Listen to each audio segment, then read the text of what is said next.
आज हम लोग अपनी क्लास में सबक एहसान का बदला एहसान में जो एक्सरसाइज दी गई है, जो मश्क दी गई है, उसके बारे में आज हम लोग अपनी क्लास में जानेंगे। तो आइए हम लोग देखते हैं अपनी मश्क। इसमें लिखा है, सबसे पहले मायने याद कीजिए। कुछ मायने दिए गए हैं, इनको आपको लिख लेना है और याद कर लेना है। जैसे इसमें लिखा है क्या, फ़रेब। फ़रेब के मायने क्या होता है? धोखा। फ़रेब धोखा। तिजारत करना यानी कारोबार करना या व्यापार। गर्ज के माने क्या होता है? मकसद या मतलब। साइस घोड़े की देखभाल करने वाले को क्या कहते हैं? साइस। अपाहिज क्या है? जिस्मानी तौर पर बेकार होना, बेकार या नकारा, उसको हम क्या बोलते हैं? साइस। अस्तबल का क्या होता है? जहाँ पे घोड़ा रहता है, उसको रखा जाता है, उसको हम अस्तबल कहते हैं। ताजिर के माने तिजारत करने वाला यानी व्यापारी, कारोबारी, जो भी कह लें। एहसान का मतलब क्या होता है? नेकी, भलाई, अच्छा सलूक। तो इस तरीके से ये मायने हैं। अब हम लोग आगे बढ़ते हैं। इसमें फिर दिया है, गौर कीजिए। कुछ गौर करने की बातें हैं, इनको हमें ध्यान रखना है। जैसे लिखा है, किसी के एहसान को भुलाना नहीं चाहिए। हमें किसी के एहसान को भुलाना नहीं चाहिए। फिर लिखा है, एहसान एहसान भूलने वाले को बाद में शर्मिंदा होना पड़ता है। अगर किसी ने आपके ऊपर एहसान किया है, अगर आप उसको भूल जाते हैं तो आपको बाद में शर्मिंदा होना पड़ेगा। इसलिए हमें किसी के एहसान को भूलना नहीं चाहिए। फिर आगे लिखा है, सोचें और बताएं। यानी इसमें कुछ सवाल दिए गए हैं, इन सवालों के मुनासिब जवाब आपको लिखना है। सबसे पहला सवाल क्या लिखा है? डाकुओं ने दुकानदार पर क्यों हमला किया? तो इसके जवाब में हम क्या लिखेंगे? डाकू दुकानदार को लूटना चाहते थे, इसीलिए डाकुओं ने दुकानदार पर हमला किया। क्या लिखेंगे? डाकू दुकानदार को लूटना चाहते थे, इसीलिए डाकुओं ने दुकानदार पर हमला किया। ठीक है।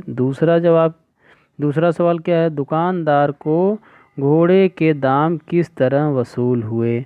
तो इसके जवाब में हमको लिखना है, घोड़े ने डाकुओं से दुकानदार की जान बचाई, इस तरह घोड़े के दाम वसूल हुए। क्या लिखना है हमको? घोड़े ने डाकुओं से दुकानदार की जान बचाई, इसलिए इस तरह घोड़े के दाम वसूल हुए। ठीक है। तो आपका जवाब मुकम्मल हो जाएगा। फिर तीसरा सवाल है, साइस के बर्ताव की वजह से घोड़े को क्या क्या तकलीफ़ उठानी पड़ी? तो इसमें हम लिखेंगे, साइस दिन ब दिन घोड़े का दाना कम करता गया, बल्कि एक दिन उसने अपाहिज और अंधे घोड़े को भूखा प्यासा अस्तबल से भी निकाल दिया। ठीक है। क्या लिखेंगे जवाब? साइस दिन ब दिन घोड़े का दाना कम करता गया, बल्कि एक दिन ऐसा आया कि अपाहिज और अंधे घोड़े को भूखा प्यासा अस्तबल से भी निकाल दिया।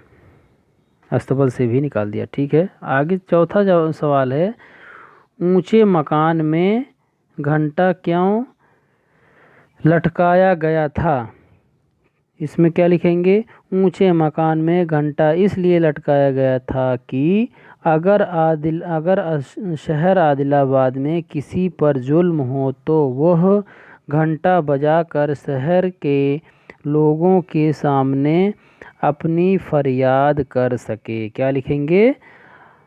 ऊंचे मकान में घंटा इसलिए लटकाया गया था कि अगर शहर आदिलाबाद में किसी पर जुल्म हुआ तो वह घंटा बजाकर शहर के लोगों के सामने अपनी फरियाद कर सके। ठीक है। फिर पांचवा सवाल है, घोड़े ने घंटा किस तरह बजाया? ठीक है। घोड़े ने घंटा किस तरह बजाया? तो इसमें हम क्या लिखेंगे?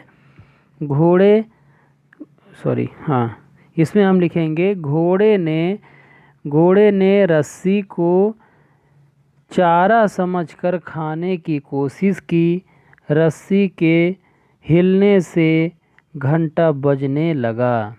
ठीक है, क्या लिखेंगे इसके जवाब में हम? घोड़े ने रस्सी को चारा समझकर खाने की कोशिश की, रस्सी के हिलने से घंटा बजने लगा। ठीक है, तो इस तरीके से हम ये जवाब मुकम्मल कर लेंगे। आखिरी है सवाल, ताजिर का चेहरा शर्म से क्यों सुर्ख हो गया? ठीक है, तो इसमें क्या लिखेंगे? साइस ने इस वफादार घोड़े के साथ जो सलूक किया था उसे सुनकर ताजिर का चेहरा शर्मिंदा से सुर्ख हो गया, क्योंकि वह खुद को ही इसका जिम्मेदार समझ रहा था। क्या लिखेंगे इसमें हम? साइस ने उस वफादार घोड़े के साथ जो सलूक किया था उसे सुनकर ताजिर का चेहरा शर्म से सुर्ख हो गया, क्योंकि वह खुद को ही इसका जिम्मेदार समझ रहा था। तो इस तरीके से इन 6 सवालों के हम जवाब लिख लेंगे। फिर हम लोग आगे बढ़ते हैं। आगे लिखा है, नीचे लिखे हुए लफ्ज़ों से जुमले बनाइए। तो इसमें कुछ लफ्ज़ लिखे गए हैं, इनसे हमें जुमला बनाना है, यानी वाक्य प्रयोग करना है। लिखा है वफ़ादार हमें हमेशा वफ़ादारी के साथ रहना चाहिए, या इस तरीके से आप कुछ भी बना सकते हैं। बेचारा घोड़ा रात भर इधर उधर भटकता रहा। फिर क्या लिखा है? हकदार हम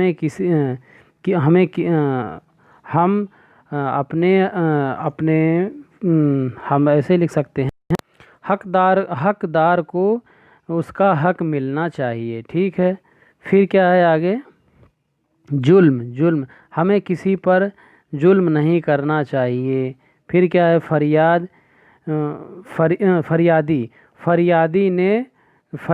फरियादी ने इंसाफ के लिए सबको जमा किया। ऐसे कुछ भी लिख सकते हैं। एहसान हमें एक दूसरे पर एहसान करना चाहिए।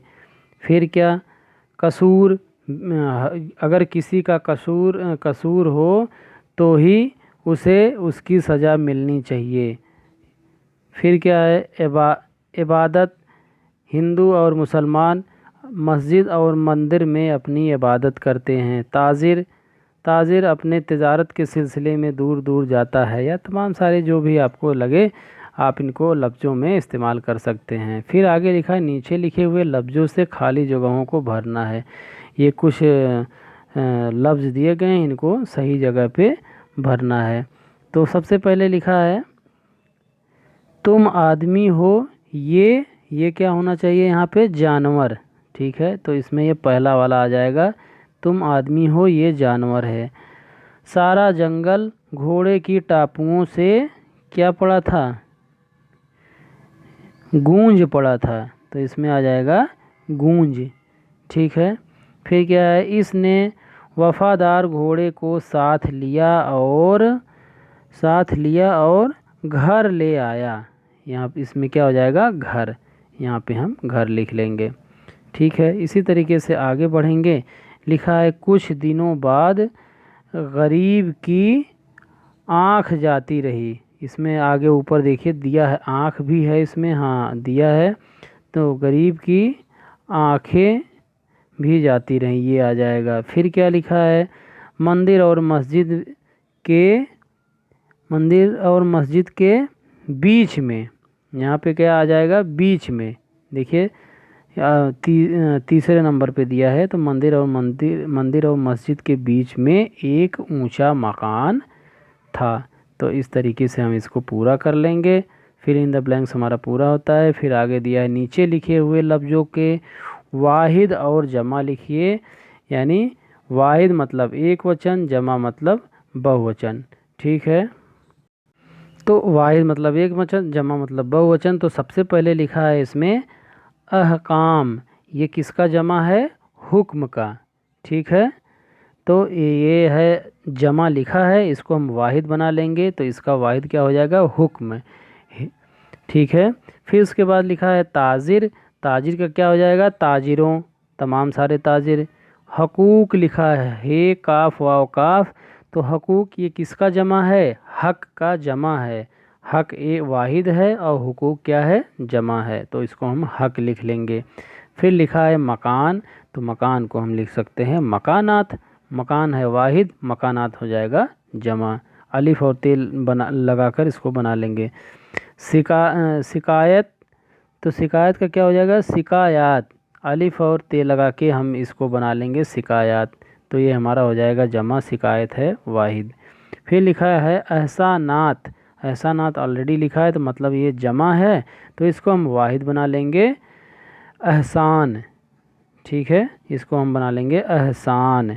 ठीक है, तो इस तरीके से हम ये अपना वाहिद और जमा मुकम्मल कर लेंगे। फिर हम आगे बढ़ते हैं। लिखा है कवायद। कवायद का मतलब होता है ग्रामर। ठीक है, लिखा है घोड़े पर सवार होकर जा रहा था। इसको ध्यान से हम लोगों को देखना है। इसमें लिखा है घोड़े पर सवार होकर जा रहा था, क्या। फिर आगे लिखा है बहुत दिनों का जिक्र है जब हर जगह नेक लोग बसते थे, मालूम हुआ कि ताजिर उसे निकाल बाहर किया है। ऊपर दिए गए जुमलों में, अभी जो हमने 2-3 जुमले पढ़े हम लोगों ने, इन जुमलों में जिन कामों के बारे में बताया जा रहा है वह पहले हो चुके हैं, यानी ये काम मुकम्मल हो चुके हैं। था, सब ये सारे काम गुजर चुके हुए हैं, यानी ये गुजरे हुए वक्त की बातें हैं। गुजरे हुए वक्त या ज़माना को माजी कहते हैं। ठीक है, तो यानी कि मेन बात हमारी ये हुई कि गुजरे हुए वक्त या ज़माना को हम माजी कहते हैं। ठीक है, तो सबसे पहले एक लिखेंगे हेडिंग, जिसको लिखेंगे माजी, और उसकी डिफिनेशन लिखेंगे। लिखेंगे गुजरे हुए ज़माने को हम क्या कहते हैं, माजी। ठीक है, ये माजी हेडिंग लिखेंगे। फिर लिखेंगे गुजरे हुए वक्त या ज़माना को माजी कहते हैं, और उसके बाद मसलन मिसाल के तौर पर 1 2 3 ये जुमले लिख लेंगे। ठीक है, जिसको हम इंग्लिश में बोलते हैं पास्ट टेंस, हिंदी में बोलते हैं भूतकाल, उसी को हम उर्दू में कहते हैं माजी। ठीक है, गुजरे हुए ज़माने या वक्त को हम माजी कहते हैं, या डिफिनीसन लिखेंगे और इनकी मिसाल भी लिख लेंगे। तो आपको ये समझ में आ गया होगा। अब हम लोग आगे बढ़ते हैं। लिखा है नीचे लिखे हुए मुहावरों को जुमले में इस्तेमाल करना। ये चंद मुहावरे हैं, इनको जुमले में इस्तेमाल करना यानी वाक्य प्रयोग करना। लिखा है हक मारना, तो हक मारने को हम क्या कहते हैं, इसको हम वाक्य प्रयोग कर सकते हैं कि हमें किसी का हक नहीं मारना चाहिए, यानी किसी का हिस्सा नहीं लेना चाहिए। हक मारने का मतलब किसी का हिस्सा लेना, तो यानी हमें किसी का हक नहीं मारना चाहिए, जुमले में इस्तेमाल कर सकते हैं ऐसे हम। उसी तरीके से फिर लिखा है, फिर आगे क्या लिखा है, चेहरा शर्म से सुर्ख होना। ठीक है, चेहरा शर्म से सुर्ख होना, तो इसको हम क्या लिख सकते हैं, ताजिर का चेहरा शर्म से सुर्ख हो गया, यानी लाल हो गया। सुर्ख हो गया मतलब लाल हो गया। फिर क्या है, वार खाली देना।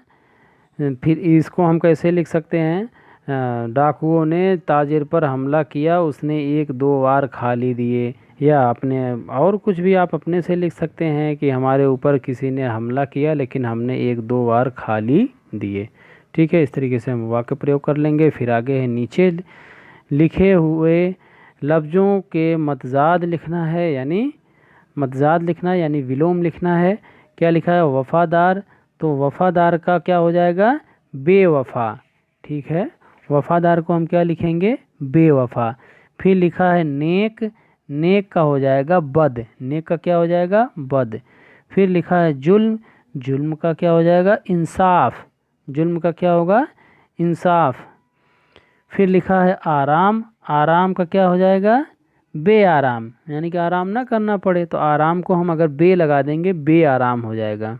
जैसे हमने बेवफा बनाया था वैसे ही बेआराम, आराम का क्या हो जाएगा, बेआराम। वैसे हक, हक को क्या हो जाएगा, ना हक, ना लगा देंगे अगर इसमें हम नू अलिफ जबर ना, ना हक, तो ये हो जाएगा हमारा मतजाद यानी कि जमा, सॉरी मतजाद यानी बहु मतजाद मतलब विलोम। ठीक है, फिर हम लोग आते हैं आगे अमली काम। अमली काम यानी प्रोजेक्ट वर्क है। इसमें भी देखिए कवायद है, फिर भी आप इसकी डिफिनीसन अपने नोटबुक में भी लिखेंगे और प्रोजेक्ट वर्क में तो करेंगे ही। इसमें लिखा है इसम की जगह इस्तेमाल होने वाले लफ्ज़ों को ज़मीर कहते हैं। एक लिखेंगे हेडिंग ज़मीर और उसमें डिफिनीसन लिखेंगे कि इसम की जगह इस्तेमाल होने वाले लफ्ज़ों को हम ज़मीर कहते हैं। मसलन मिसाल के तौर पर उस, वह, तुम, हम वगैरह, ये मिसाल भी लिख लेंगे। ठीक है, अब देखिए काम क्या है। सबक से 5 ऐसे जुमले लिखिए जिनमें किसी ज़मीर का इस्तेमाल किया गया हो। आपने जो ये सबक पढ़ा है इसमें तमाम पूरे जुमले तो भरे ही हैं, इसमें जिसमें इसम का इस्तेमाल वह, उस, तुम, हम, अगर ऐसे वाले जो जुमले हैं, ऐसे ही 5 जुमले तलाश करके जो आपको बेहतर लगे उनको लिख लेंगे। तो इस तरीके से आपकी मश्क रही। मिलते हैं हम लोग अपने अगली क्लास में।